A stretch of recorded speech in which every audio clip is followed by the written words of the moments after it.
should you convert your Epson EcoTank printer into a sublimation printer with sublimation ink?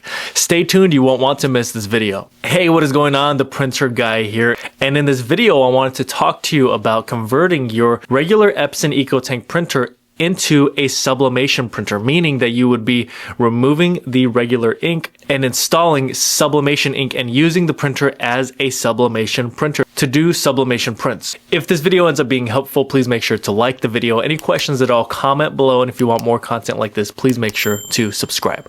All right, so I do have a video showing step-by-step how to actually do this conversion, and this is assuming that you already have an Epson EcoTank printer and you have been using it with regular ink. That means that you set it up already and you have been using this printer as a regular printer. So all you would have to do is you would get a cleaning kit. It's a cleaning kit that's going to be linked down in the description below, and basically you would be able to, with those attachments, suction out the old regular ink. Preferably you use the majority of the ink that you have, but any leftover ink you would suction it out, and that does take quite a bit of time. But once that ink is out, you would then flush out the print head, and then you would install sublimation ink. Now, it does take some time and effort to do that process. However, that would get you to the point where you would actually be able to use your Epson EcoTank printer with sublimation ink, and you would be able to save money on not having to buy a separate Epson EcoTank printer. Now, one thing you do need to know is that once you do that conversion, you can go back, but you would have to go through that same process, and it would be quite time consuming, and it would not be advantageous for you to have to go through that a second time. First time is has a purpose, but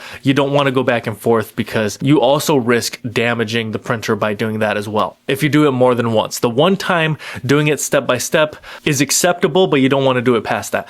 What I would recommend is, if you need two different types of printers, is you can buy a standalone, less expensive regular printer for your regular prints, and then use that Epson EcoTank printer for sublimation printing. But the question is, should you do it? And I would say you should do it because it will save you a lot of money. You won't have to buy a new printer. You already have the Epson EcoTank printer that you're familiar with. It's probably already set up. You'll save yourself some hassle and some time of having to set up a new printer. But of course, you do need to do this project where you would be removing old ink and installing in the new sublimation ink. I'm going to be leaving a link down in the description below for some best printer sublimation ink that is compatible with all Epson EcoTank models. It's going to be an affordable sublimation ink product. That is the ink that we use here on this channel to print those sublimation prints, and they're always very high quality. Now, the only additional cost here would be the cleaning kit that you would need to use to do this conversion, because the sublimation ink, you would have to buy sublimation ink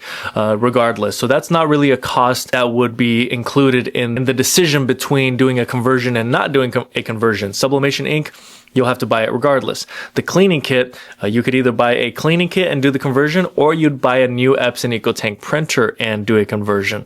And those Epson EcoTank printers can get very expensive. There are some affordable options out there, of course, like the Epson EcoTank 2400. That's the one I recommend if you're just getting started with sublimation printing, or you're not going to be doing, high volumes of sublimation printing. The Epson EcoTank 2400 will get you by. If you have that model or a similar model, that's an excellent model. If you were needing to buy an Epson EcoTank printer, I would do the 2400. This video is assuming that you already have an Epson EcoTank printer, and should you do this conversion. Now, one of the parts of the process that can be a bit difficult is removing the old ink that's already in the printer and using that cleaning kit to suction out the ink.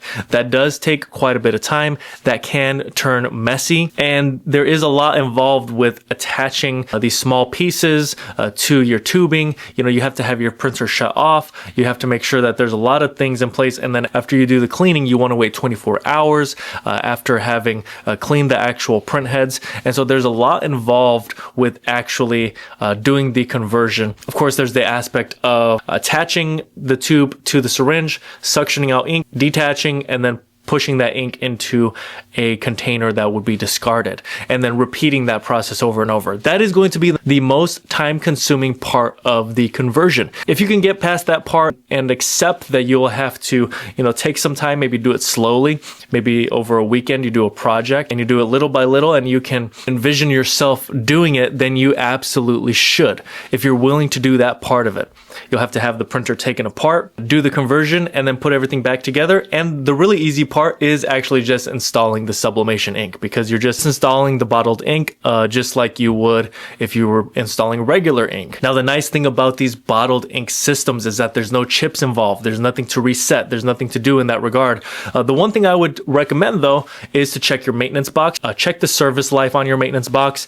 If you have some life on it still, that's great, but I would buy a backup. And I'll link one down below, Best Printers. There is a Best Printers branded maintenance box that is compatible with virtually every Epson EcoTank printer. And when you're doing this conversion, you will have to use some ink, even the sublimation ink, when you are actually charging the printer with a power cleaning.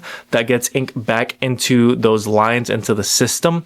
And when you do that, that excess ink that comes from that ink being pushed into the system will go into the maintenance box. So you probably want to wait until after that if you are going to be actually changing the maintenance box on your Epson EcoTank printer. So in conclusion, should you do this conversion? Yes, if you are willing to go through the process. There are some tools you'll need to buy, linked down in the description below. Some sublimation ink, of course, to start sublimation printing. If you currently have an Epson EcoTank printer, you absolutely should do a conversion. Now, if you are just getting into buying an Epson EcoTank printer, you can actually just install the sublimation ink. Just make sure not to install the regular ink, because then this whole process gets triggered and you'll have to go through this entire process. All right, so I really hope that this video ended up being helpful. If it was, please make sure to like. Any questions at all, comment below.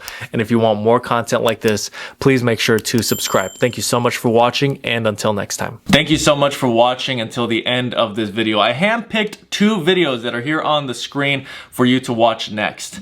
Also consider subscribing to this channel. There's so much helpful content for you if you're a printer owner, and it's just good to have a resource like this for you in the future, whether you're dealing with a printer that's not printing well or you need more printer recommendations. So I look forward to seeing you again in another video.